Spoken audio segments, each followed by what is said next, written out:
It's kind of odd to think that From Software has been in the industry for 30 years, considering they've only really, truly been a household name in the last decade or so, thanks to the Soulsborne games. Before that, they were most well known for Armored Core, a series beloved by a gaggle of die-hard fans. And even further back, at the very beginning, it was Kingsfield, a franchise that an alarmingly large amount of people seem to have extremely fond memories of. There's got to be some kind of reactive nostalgia, right? Doesn't matter. These are the flagships on which FromSoft has built their name, but what people tend to not acknowledge is that they've had a lot of middling and downright forgettable games under their belt. Quick show of hands, who here's heard of Lost Kingdom? What about Ninja Blade? What about Chrome Hounds? I can't see you anyway, so that was a wasted effort. They have had a lot of games that didn't really strike a chord with audiences of the time and got relegated to the annals of history, or niche fandom circles that are borderline cults at this point. And one such game that fell prey to this was Eternal Ring, a PS2 launch title that is in no way related to Elden Ring, the vastly more successful game. It reviewed averagely at the time, but let's go back and have a gander on what can be lovingly only described as FromSoft's growing pains. As is tradition, this game starts with an info dump. You are introduced to Kane Morgan and a little bit of his backstory. He's an orphan, has little memory of his past, and is from Solskjaer, a nation destroyed by another nation called Aldine, that from the game's own description just decided to start invading one day for shits and giggles. It then cuts to the events of a nation called Hungaria, where the ruling elders have sent knights to the Island of No Return for some mysterious reason. The king, who isn't in charge of this kingdom by the way, wants to know why, and his right-hand man conveniently overhears the elders talking about a ring imbued with eternal power. They then decide to send the right-hand man's son, Kane, to the island of You're Going to Die to deliver a message to the men stationed there. Now if this feels severely disjointed and rushing over important plot points, that's because it is. In the manual there is a section for the story that does a very good job of filling in the gaps, but it's located at the very back and seems to have just been hidden away a bit. While I have a physical copy of the game, I found it in a bargain bin, so naturally it had no manual. So it was only after I looked it up for this video that I learned this snippet of lore even existed. I can't really fault them for it though, this was the error of reading the manual in the back of the car on the drive home. They weren't planning for a digital release 17 years down the line. It sucks, but I'm getting off topic. Kane arrives on the island, and after the only spoken line he says in the entire game, and the fisherman that brought him here being killed off screen by a dragon that moves like a helicopter, the game starts proper. So I mentioned this game is old. Very old. 24 this year actually. As such, there are a lot of archaic systems and mechanics that it has. But I can mostly excuse this under the banner of it's retro, baby. That said, this game's control scheme is absolute ass, and it is all because it doesn't use the analog sticks for anything. The D-pad controls forward and back movement as well as turning. R1 and L1 makes you walk sideways in that direction, but the worst and most confusing of all is that L2 is look up and R2 look down. I did a bit of digging and it appears to be some kind of holdover from Kingsfield, but again this is a PS2 launch title, released in 2000, 3 years after the DualShock controller was invented. And knowing that it makes no sense to not implement analog controls, it's just such a nightmare to internalize it. I've played this game twice now and it still took me most of the game to get the looking up and looking down controls locked in. Not a great start, honestly. Nor is the first area either, because it's a painfully generic fantasy thing. You got your fishmen and flying insects and all you can do is awkwardly swing a sword. It's very bland, but they do drop these healing items and funny gems that'll probably be important for later down the line. Getting through the cave isn't all that hard and leads you to the research team HQ. You go to the second in command and give him the letter. He then takes your sword and tells you to go to the quartermaster for a new one. Okay, bit weird, but sure. You go to the quartermaster, and this is where things get kind of annoying. You have to speak with him multiple times to get a new sword, or dagger specifically, and to open up the shop, which you can pay gems to buy items and get your original sword back. Do not buy your original sword back. It's a trap and the dagger is fine for the start of the game. Now the annoying thing is that when you interact with any NPC, you have to talk to them multiple times, even if they're in the middle of a story.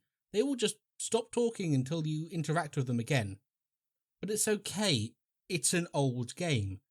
You speak with a guard, the healer, the second in command, this dude and this guy in the shack up the hill who just ignores you. Nice to meet you too, buddy. There's also a door that doesn't open, and the characters will tell you that. Here's the most annoying thing though. From everything I've been able to find about this game, you cannot progress until the guards change, and this isn't something you can actively make happen. You have to wait until evening before you can progress any further. Speaking of, this game was ahead of the curve on day-night cycles, but this is arguably the worst way they could have shown it off. If you could sleep until evening, that would be fine, but instead all you can do is meander around the area or go back to the cave and kill monsters for a bit. Into the water shrine, and we're still continuing with the very basic fantasy stuff. The only new enemy that gets added is this funny looking crab. It also kind of funnels you along the critical path. There are a few side rooms full of enemies and chests with rings of magic, but it's actually surprisingly linear. 10 minutes into essentially following the signs, and the game brings you to a button that lowers the water, but also gives you your first spell ring. Fireball. Fireball isn't much to write home about, frankly. It's slow, it's pretty short range, and doesn't do a whole lot of damage. But you can't expect the first spell to be god tier, can you? What this does do is let you melt the ice on these doors to open them. Yes, this is supposed to be ice. A more distinct visual cue wouldn't have gone amiss, but with the water lowered and the frozen doors open, you can progress to the first boss of the game. I don't think it has a name, but Water Demon seems to be the consensus, and it's actually pretty apt. It's not an altogether complicated fight. It will charge at you if you backpedal for too long, it'll swipe attack you if you're too close, and shoot water blasts if you're too far away. Also, it will dodge, or at least attempt to dodge, your fireballs unless it's already attacking, which takes mindlessly spamming off the table. But there is a secret technique the game doesn't teach you that renders this fight a cakewalk: circle strafing. If you're turning, strafing, and walking backwards at the same time, it is almost impossible to get hit with any of the boss's attacks. It will still take a while considering you're essentially level 1, but at least you aren't risking dying here. Upon defeat, the boss will drop a Ring of Insight, which is an attribute ring that also boosts the amount of XP you get from enemies. Not world-shattering by any stretch of the imagination, but it's nice that they gave it to you early. In the room behind the boss, we get the water key needed to progress. You will also meet a water dragon that talks to you and tells you to find Lila, whoever that is, whilst also reminding you that you are Solshan. But he also has the coolest line in the entire game. Are you here in search of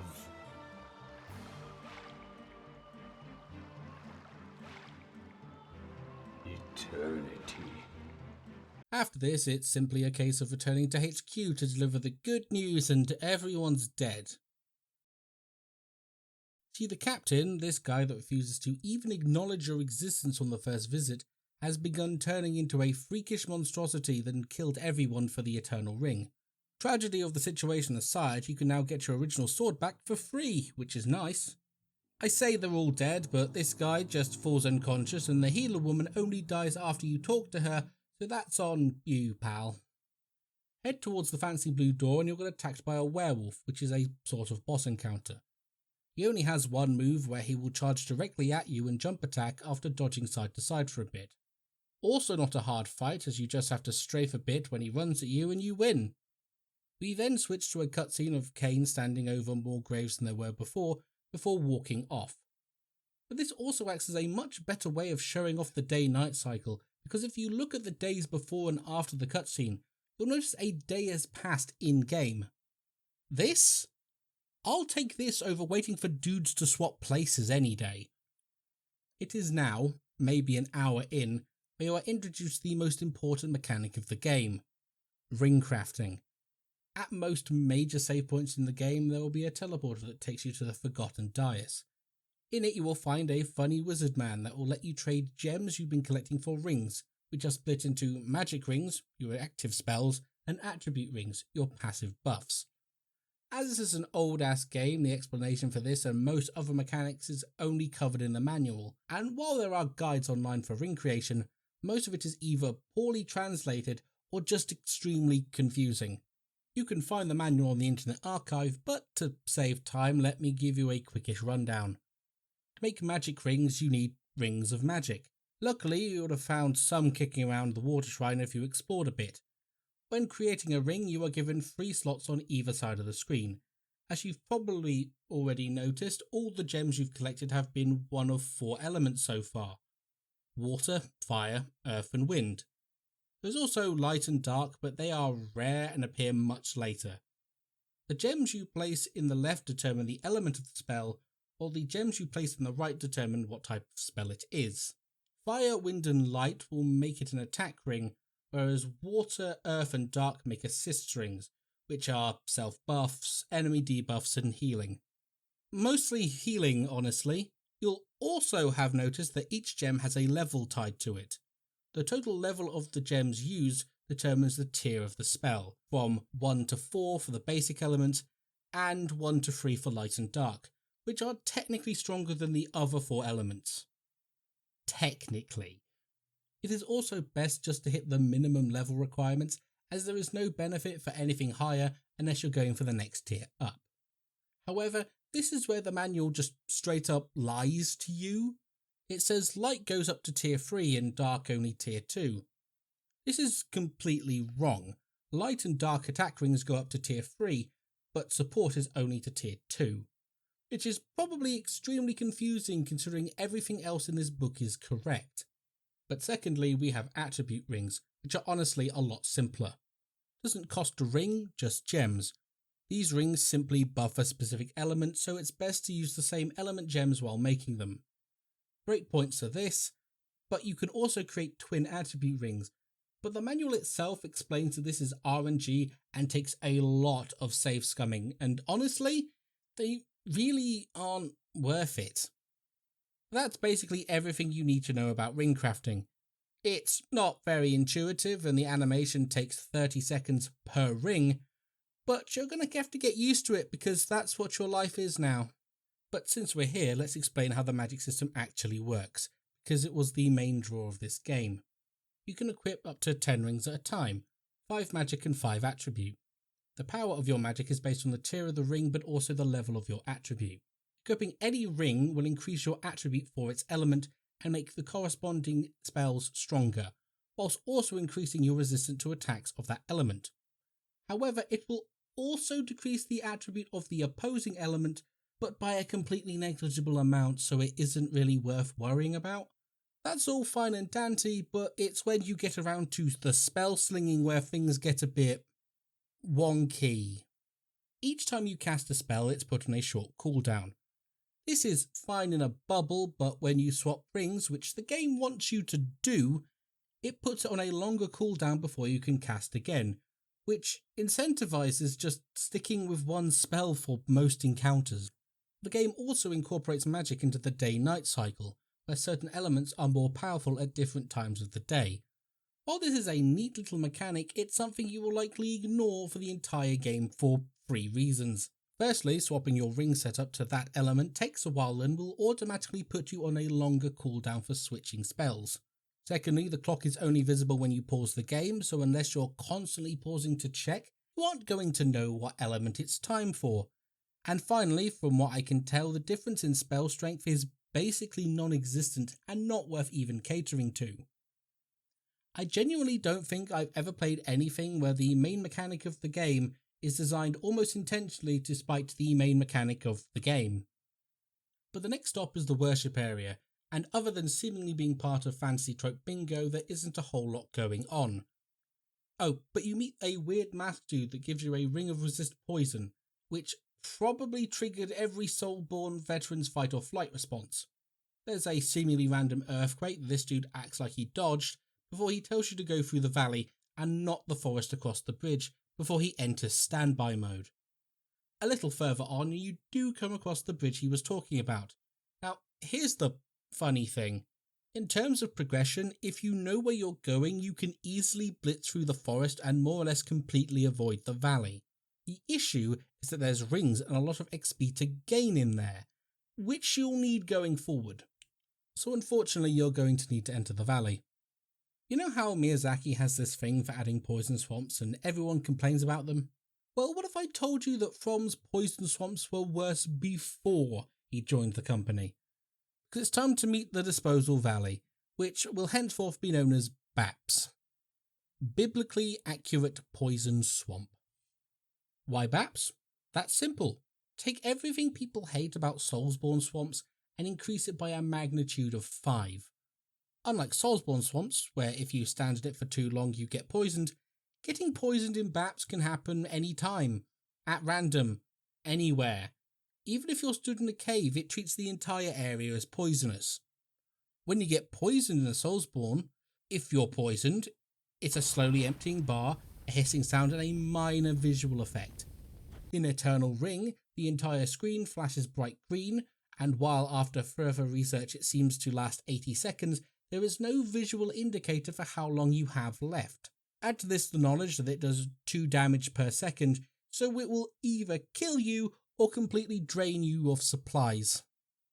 But you know the best indicator for how much worse it is? They give you a spell that prevents poison for free before you even know the valley exists. Soulsborne swamps are designed in such a way that they can be cleared without poison curing or preventing items in rings, considering those items are mostly found in the swamp or cost an arm and a leg to get. But BAPS? The valley? It's so featureless and hard to navigate, the only thing you have to orient yourself is this eyeball compass in the top left of the HUD. There's no maps of this game at all, no landmarks to work against, and the draw distance is ass. You just have to freeball it through the poison swamp that can easily wreck you if you let poison drop for even a second. Some online guides offer maps, but most are really awkward ASCII ones drawn on game FAQs. But then this is annoyingly common in older titles. Your best bet to avoid completely hating this area is to use some hand-drawn maps on the most 2000s looking website ever. Bless this person, whoever and wherever they are. After trudging through BAPS for Lord knows how long, about 20 minutes in my case thanks to it being my second playthrough, you come to the Treehouse Hideout and a major save station, which obviously means more ring crafting. I'm not going to keep showing you ring crafting, you'll already be doing enough of that yourself. There are a couple of NPCs here, one of which will ask you to collect a bracelet from a fallen comrade, which if you're lucky or just obsessively explored the entirety of BAPS you would have already found. This is the first and also last instance of a side quest in this game, but at least you get a magic ring and a rapier out of the deal. Speaking of, you'll probably have noticed, but melee combat in this game is kinda redundant. I mean, you can use it if you really want, but after the early game it just becomes vestigial 99% of the time. Talking to the bracelet man again reveals that the grey-haired guy who survived the HQ attack has gone ahead to a cave that leads deeper into the island, so that's where we're going. And the first room has a gargantuan dragon just chilling in it. That's so cool, we're finally getting the stunning giant dragon action sequences the back of the box advertises. Except not really, idiot. This guy does nothing. Can't be damaged and doesn't react to anything at all. I imagine there was something planned originally, but it got canned before release, leaving us with nothing but a giant lizard of lies. Limestone Cave, like BAPS, is featureless and very disorienting. Unlike BAPS, however, it is in fact deceptively linear, which is actually somewhat good level design actually, as the player is almost always progressing. They're just not completely aware of it. This is also where combat starts getting harder. Not because they made the enemies more interesting, but because there's just more of them and they do way more damage. Primarily the golems, while they are slow, they're also tanky, hit very hard and can also block your magic unless you circle strafe them. But then you'll be doing that anyway because no enemy seems to be able to handle it. They also throw some lovely ghost wizards that can inflict curse, which puts a pink flashing filter on your screen but seemingly does nothing else. Reading the manual, of course, explains that it makes you do less damage and take more, but seeing as you usually encounter these guys alone or can just stagger lock them, it's not really a problem. There isn't actually a lot more than that going on in this place. The only thing really worth mentioning is do not, under any circumstances, go down this hole. as it leads directly back to the tree hideout and you have to go through the entire cave again. But at the end of it all, you find Leo, the last survivor of the research team, who informs you that he was sent along to ensure the Eternal Ring gets back to the Elders, and that no one else had any idea what they were looking for. He also points out you're probably soul shooting as you can use magic before heading out. Next up is the mines, and other than the slowest moving floating platforms I've ever encountered, there again is not a lot going on. The only thing worth mentioning is these magic weirdos that can inflict paralysis, which turns your screen yellow and makes you move like a goddamn snail. But it does highlight how not great the gameplay really is. Outside of the whole stick to one spell or be stuck with your fingers up your ass thing, isn't much reason to swap. You see, enemies in this game have different elements, making them resistant to said elements' attacks just like you can be. Which would be a problem if their resistances were enough to force you to change spell, but the vast majority of the game, there really aren't, and you can brain off most encounters. This goes doubly so for wind spells, because outside of 2 or 3 enemies, almost nothing resists wind for some reason, and those that do are either extremely late game or immune to everything but light and dark spells. This unfortunately makes fights just become monotonous, made even worse by the fact that a good chunk of enemies can't even hit you if you strafe slightly or are melee against an arguably fully ranged opponent, you. Which ultimately leads to a horrible situation where you're just reenacting that video with the LARPer yelling magic missile repeatedly, and that just drags down the enjoyment.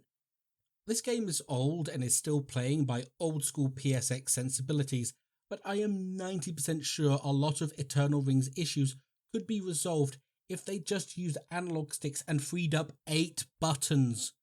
But instead we have advanced tank controls and a dream of what could have been. But, as if in an attempt to torpedo my entire argument, we have the Iron Mill, which is a pretty big step up in quality for 2 reasons. Firstly, the main enemy in this area has the ability to inflict seal, which is ostensibly silence. Now, you'd think that this would be awful for a game built around the most awkward magic system devised, but it's actually the first time I felt actual tension in combat. Because when they do hit you with seal, they will straight up charge you with swords, and a pretty gnarly combo that tracks quite well compared to everything else in the game. Also, you can seal them yourselves, and they will also charge you then. It's probably the coolest enemy in the game. The only downside is it's just a dude. Secondly, it's home to the only actual puzzle in the entire game. On the top floor, there are these platforms that can be moved by pressing the corresponding buttons on the walls that stay there for a short time before moving back. The objective is to create a bridge to get onto the lever platform to free the fire key from the redstone door. You can do this normally, or you can aggressively cheese it, but still fun regardless. Just wish there was more like that, and just more level in general, because the Iron Mill is short as balls. Also, Leo's dead. Extremely so. And that's because of Daryl, the mutated leader of the research team. Yes, his name is Daryl. You don't find this out until the end of the game. Anyway, he's even more messed up than before and his legs don't work. But in return, he can now cast tier 2 spells, which would be terrifying except circle strafing in it. Beat him down and he flies off again. In the side room of the arena, there is a chest with one of the game's extra rings, unique attribute rings that have special effects like the Ring of Insight, ranging from giving you experience for walking, spells costing less MP, and even slowing down time.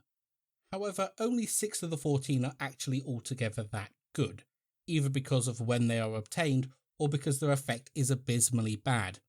Usually a combination of the two. For example, there are 2 rings that regenerate health and MP over time, but it's only 1 HP and 1 MP every 8 seconds, and it is acquired in an optional late game dungeon. The benefit of getting them compared to how difficult they are to get is just so completely out of whack, it's almost laughable. But we bump into the masked man again, and he seems pretty nonplussed about the whole thing. He cryptically mentions that those who sought the Eternal Ring were cursed because they didn't know the truth, before telling you to meet someone up ahead. And following that, a literal straight line. Okay, I'll level with you, most of the areas in this game are linear, but they typically have something going on to obfuscate that. The River of Lava is just a slightly winding tunnel with no offshoots or anything. It also has doors that can only be opened with magic, similar to how you use Fireball on the frozen doors in the Water Shrine, which is neat, but is also one of the last cool things you do with magic for the rest of the runtime. Other than that, and the only Phoenix in the entire game that happens to have the most interesting combat mechanic, there is once again not a lot going on in this level. You know what, I'm just going to stop saying that. I'll let you know when there is a lot going on in the level. After a while, we come across this weird monster man thing who is surprisingly eloquent. He introduced himself as Matthew D. Ross III, the King of Aldine. He's a bit pompous and full of himself, but that's just a good excuse for exposition, isn't it? He explains that a man named Nell suggested Aldine invade Solskjaer 20 years ago for some reason or another, and that he chased them to this island also after the Eternal Ring. But then the Solskjaers used a strange magic to turn him and his men into monsters, which has some interesting connotations we can think about later, because the dragon appears from the lava and after an unintentionally hilarious 25-second stare down, yes I counted, incinerates the king before a woman's voice tells you to run. This is possibly the least intense chase sequence because the music is rather chill, and while you can hear the dragon going ham behind you, it never actually catches you. Just a 40-second jog to Lila, the woman everyone seems to know and keeps telling you to find. Well, you found her. She's the last of the Elysians, the ancestor of the Solstians, which she says you are. Everyone just likes to remind you of this fact, huh? Mid-chit-chat, the dragon, and that's apparently her dad, catches up with you. Lila shields you with magic before you get launched down a hole in the most Looney Tunes way possible. This throws you into the magic lab, an area that is noticeably less ruined than the rest of the game, aside from the massive hole you fell through and the cave-in behind you, obviously. This is also the smallest area in the entire game, comprising primarily of short corridors and a big square room with a big square death pit in the middle. In this room are 4 pedestals, which match the keys you've collected so far, plus 2 you haven't. But if you don't use the keys, you get teleported into a side room as punishment. Punishment being extra goodies and a couple of one-time enemies that still cannot handle circle strafing, so you're going to want to get booted into these rooms on purpose. In one of the other rooms you will find the cockatrice, a giant chicken with big unsettling eyes on its belly. It shoots projectiles that can paralyze and poison, or neither. Or both. The game's random, but it's a pretty cool design compared to a lot of the more generic enemies we've encountered so far. It's still weak to the art of the circle strafe, but it has this unique mechanic if you hit it with magic, where its eyes open it becomes immune to spells for as long as they are, which can drag out the fight. However, if you are brave enough to do it and don't mind getting pecked to death, if you hit it once with your sword, the eyes close immediately and you can slam it with spells again. Repeat until dead. Now, this is where the game ramps up the difficulty again with the ruins, but it does it in a decidedly not fun way. Enemies are tankier, hit harder, and also tend to be extremely dodge happy. Seriously, look at this Birdman. He just dodges everything with his bird powers. But this is the game's extremely unsubtle way of telling you to upgrade your rings, which you definitely can do with all the gems and stuff you've not been using. But even then, Pigeon Lord over here is still going to dodge like a god. And that's why Tornado was invented. Big AoE, hits multiple times and has a small amount of tracking to it. Makes light work of most enemies in the game, provided it doesn't hit a wall. Speaking of, you may have noticed it a couple of times and written it off as just janky collision, but in the ruins with all the barriers and obstacles, it becomes extremely obvious that enemies can in fact fire through walls. This tends to make this area a lot more irritating to get through if you aren't taking out every enemy that has a projectile. But it's actually a lot worse because enemy aggro seems to just be a big ass circle around them, which means that they have wall hacks and will start blasting you before you even know they're there. The cracks are growing. Next up is the library and the as until recently masked man slumped against the wall. And as he waits for death, he has just enough time to give you a solid lore dump. He reveals that he is Nell, King Matthew's right-hand man and the guy who's searching for a way to turn them back to normal. He also gives the first bit of clarity about the Eternal Ring in the entire game. You see, the ring isn't actually a ring, but a prison built to trap something very dangerous. But that prison is weakening, and that's very bad. From there he goes on to point out, once again, that you're Solstian. God, they just keep doing this, don't they? Anyway, he's also Solstian, but he has no magic, got ostracized because of it, took it very poorly, and suggested that Aldine invade Solskjaer to prove that he was better than his brother, who is also your dad, and also the fire dragon from before, but Lila said he was her dad, and that she was Elysian, so that doesn't make sense, unless the first thing your dad did on the island was get laid, which is some interesting priorities to say the least. But I'll chalk this up to a translation error. Moving on from that, the Solstians fled to the island in search of the Eternal Ring for power to fight the Aldenians. And they sort of did get that power because the power of the thing inside the prison turned them into dragons, but also cursed the entire damned island and transformed pretty much everyone into monsters that are slowly losing their minds. Nell beseeches you to stop the Eternal Ring from breaking and to go to Lila, who will give you more information. A lot of stuff to take in, but it's a lore dump, so what did you expect? Now to the library proper. The only thing really worth noting is the enemies drop tier 4 gems, and that there are gargoyles that will also drop gems if you hit them with the correct element, but even if you don't, Tornado makes short work of them. I wonder if this will become a trend. Make it through and your reward is the Ring of Seek. This gives all of your magic homing capabilities, which would have been very helpful against these guys, but hey. After that, you're in the windmills in Lila's home. I hope you love lore dumps! Lila explains that the Elysians were a magical civilization, and that their greatest minds were working tirelessly to create a perfect being and would stop at nothing to succeed. And after countless amounts of failed attempts and an awful lot of dead bodies, they did, creating an eternal being called Solus.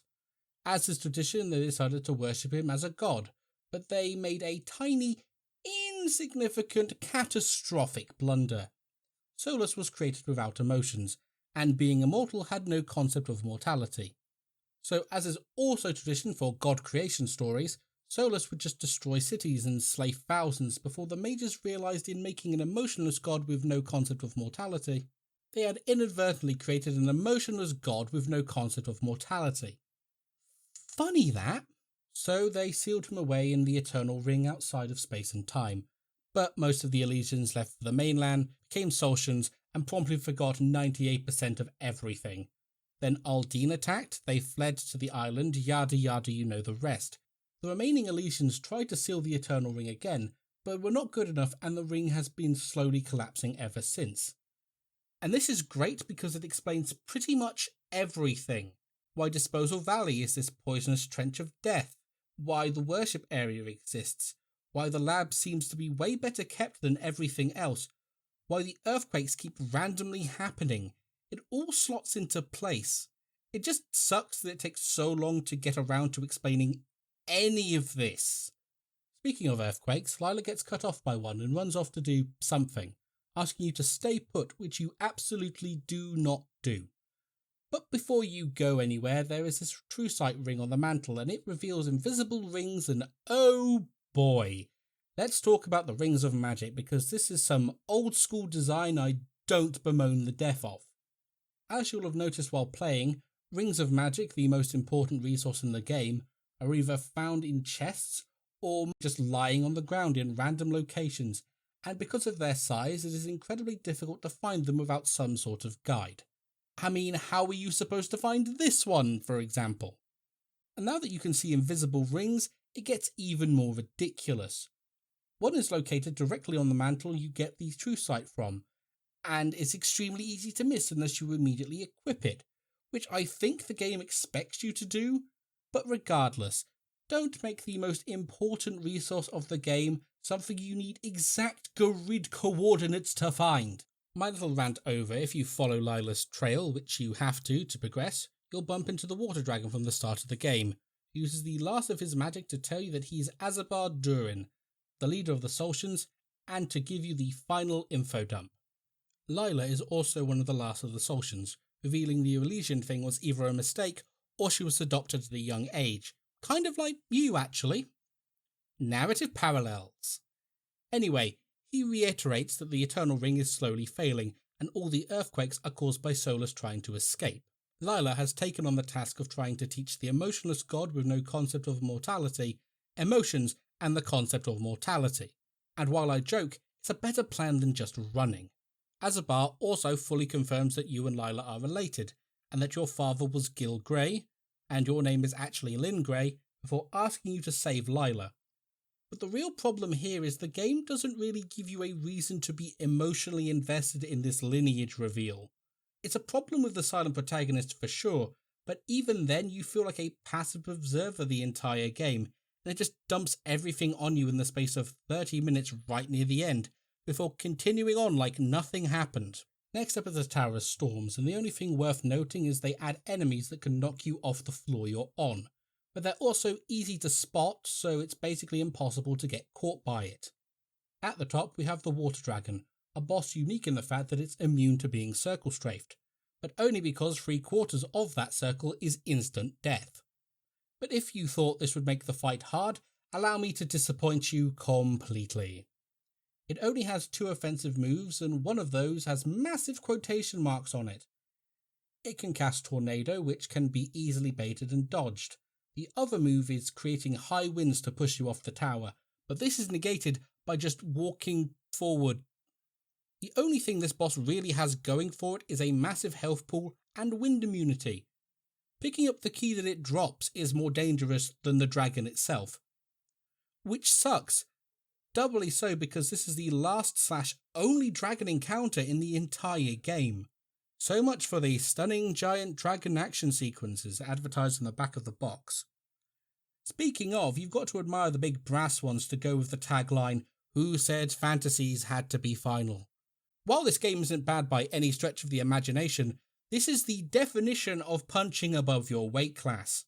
The final mandatory stop before the endgame is the snowfields, which is home to a werewolf that hasn't lost his humanity because of a pendant apparently. He tells you he and a Solsian dragon have become friends after deciding to give up fighting, before the dragon went into hibernation 3 years ago. The werewolf also misses his mother and tells you to leave before you two succumb to the curse. Otherwise, the only thing going on here is that enemies from the tower are back, seemingly respawn, and are positioned to push you into instant kill pits. Cheap, but avoidable. Now you have everything you need to access the final boss of the game, but there's still stuff to do. Namely, the Cliff Forest, which feels like it should have been a much earlier area. This place is kind of interesting because the only true non-linear area, and it's just big and open and is home to 6 magic rings that are just lying on the floor and blend in like crazy. Neat! On top of this, there is a puzzle-ish thing where you can light torches around the map to raise the big stone pillars out of the valley to cross to secret areas to get 2 of the most useless extra rings in the entire game. But at least you have rings of magic, and there are these wasp nests that drop full HP/MP heals when destroyed. Just watch out for the queens.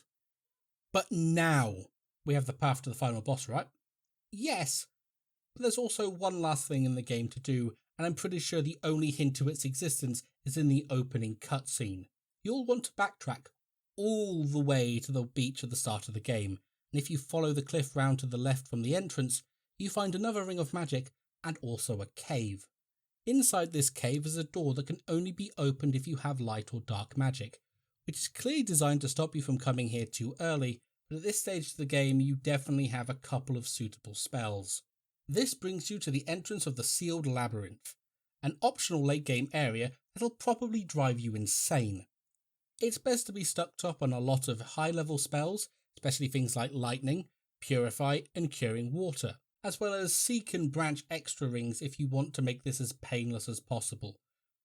Because the Sealed Labyrinth is the longest dungeon in the game, spanning 4 floors and has no save points anywhere. Floor 1 isn't all that bad, it's mostly the weird bomb things and fire rats. There are a few werewolves that are seemingly immune to all magic bar light, so a tier 1 divine makes short work of them. Same goes for the water demons. However, their aggro range is absolutely obscene, and did you remember they have a ranged attack and a poor understanding of how walls work? Yeah, these 3 can nuke you through the map, but at least they drop rings of magic in the fortune ring, which increases drop rates. Sadly, it's a bit late for it to be all that useful. Floor 2 is a maze that I imagine they expected you to bumble around blindly in. Luckily, there is a map. There are a couple of rings of magic and the useless regen rings in here, but most enemies are extremely easy to beat and have nothing new going for them other than some of them being invisible, which True Sight doesn't negate. There's also the nigh unkillable crabs that offer absolutely nothing and can be easily ignored. Floor 3 sucks balls and is why I suggested those spells earlier. Enemies are extremely tanky, do obscene amounts of damage, and due to how dark it is much harder to get around than the actual maze. Also, they brought the cockatrice back as a standard enemy, which, on top of the wall hack tomfoolery, makes this place not even remotely soul-crushing. The negatives aside, they also add the skeleton knights. They are also tanky and hit very hard, but also have this little summon that intercepts spells, except for things like lightning, which if you double up on tears through these guys like butter. Floor 4 is the boss level, and it is graciously short. There are a couple of side rooms with enemies that drop you the animated sword ring, which makes each sword attack do 4 instead of 1, and the Kaiser Knuckle, a fist weapon that completely tanks your other attributes but supercharges your strength stat. This sounds really counterintuitive, but there's method in the madness. Drop down the end of the corridor, taking the classic mandatory damage as you go, and here you will find the Evil King, the hardest boss in the game with absolutely no pomp or circumstance. In his arena you'll also find 4 ghost wizards, but they can be 2 hit with a branch thunder, or 1 hit if you make one of the others try to shoot you through them, because what I haven't told you is that friendly fire has been on the entire time. After they've been dispatched, swap all your rings to rings that boost strength, and equip the Kaiser Knuckle and animated sword, because the Evil King is basically immune to magic, so you'll have to box his face in. You can try to strafe him, but it's honestly a lot better to dash in, throw out a 4-strike attack before walking back out of range. This is important because the king does obscene amounts of damage, but if you've done everything else in the game, you should have the stats to survive at least 1 hit. After punching the dude for long enough that he dies, you're rewarded with the Eternal Sword, which is this game's homage to the Moonlight Sword. It's weaker than the Kaiser Knuckle for strength, but also increases every attribute by 50, which isn't anything to sniff at. But with that cleared, you can head back to the lab to finish the game, or grind out Elder Dragon Fangs that buff all your attributes, and with enough basically render you immune to all damage bar instant death pits. Honestly though, after you've cleared the sealed cave, you're already way over leveled for the final area. But before we get back there, I want to address something that has bugged me for most of the playthrough, and the Evil King fight punctuated it quite nicely. This game feels rushed. We have the obvious things like the final areas being extraordinarily boring even compared to the rest of the game, but there's also the cool stuff that you can do with spells to interact with the world, which feel like there was supposed to be way more of in the game focused around magic. But as I said, the real thing that gets me is the tools that are basically required to beat the Evil King are 5 meters away from the boss itself. You could try to rationalize it as a pre-Demon Soul Storm Ruler type deal, but in practice it smacks of creating a cool idea that counters everything the game has taught you, but not having time to properly implement it in-game. Maybe if it was something you found around the early mid-game, intentionally placed to make you think, why on earth would I use this, only for it to come in clutch for the Evil King. That would also require for damage numbers to be clearly displayed, and a lot of other overhauls to core mechanics. But now, we can finally use the keys to open the path to the final boss. Going through the door leads to a very familiar place though. You're back in the Forgotten Dais, where the ring guide tells you that he is the consciousness of the last of the Elysians, and gives you one last chance to craft rings before the final boss. You can use this time to craft the secret tier 5 and tier 6 spells, which require 6 level 5 or level 6 gems of the same element, but sadly these spells kind of suck and are outperformed by supposedly weaker options. This is honestly some pretty awesome theming, having the gateway to the final area be the place that you've been visiting all game long. Love this kind of thing. His last lines of dialogue are also genuinely great. Listen. There is only one light to salvation. The child that is freed is but a newly hatched bird. It does not wield strength. Thou art the last one who wields the powers of magic. You must go now, from the magical sight to the child of God. I like this because we already know we're probably going to have to kill Solus, but the way the magician infers this without out and out saying it, giving you the pieces and asking you to connect the dots, is some A-grade stuff. We take the teleporter and it cuts to Lila trying to get Solus to understand mortality. And while the voice work is kind of awful, the dialogue is pretty chilling and does a good job of capturing how something like Solus would actually be.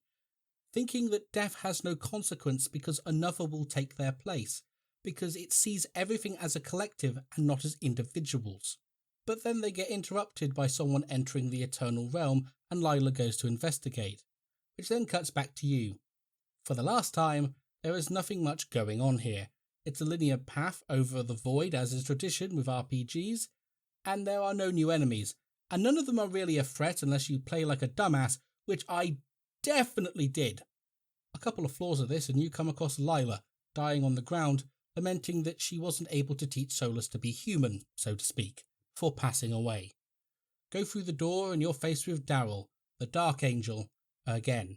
This time fully transformed and with only his desire for the Eternal Ring remaining. Basically a repeat of the earlier fight, except now he will fly up if you try to melee him. But it doesn't make him hard to hit with magic, and why would you melee him anyway? He cannot handle the power of circle strafing. In the next room we have the final boss, Solus, who seems awfully upset about his assumption that you did something to Lila for an omnipotent psychopath. When the fight starts, he summons 4 floating orbs that intercept spells and also fire attacks at you. Damn, this might be a bit rough. I wonder what we could circle strafe. Nothing can handle circle strafing. With Solus defeated, the disembodied voice of the magician tells you to escape before the dimension collapses. But after Cain leaves, Solus reawakens and goes looking for Lila, because he's immortal and Cain didn't save the world by committing infanticide. He then comes across her dead body and talks with her as if she was alive, before realising she is in fact not, which leads him to understanding that he is experiencing sadness and damn, I've got to show this bit here. I get it. This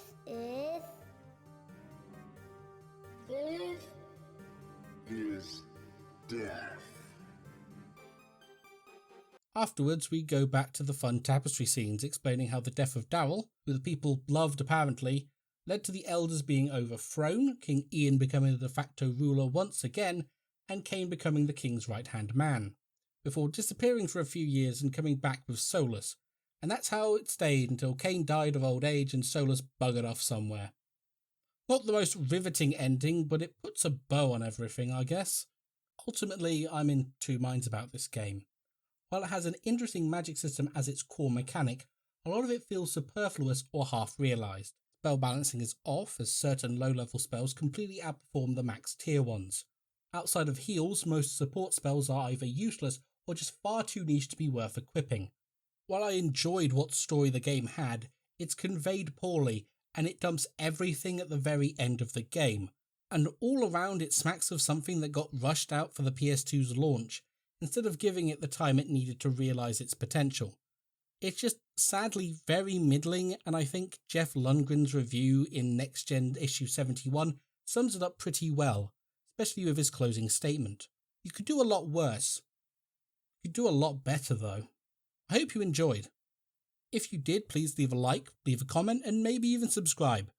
I have been the Resident Gremlin, and it's a bit funny when you realise the werewolf in the snowfields was the last man standing. See you next time.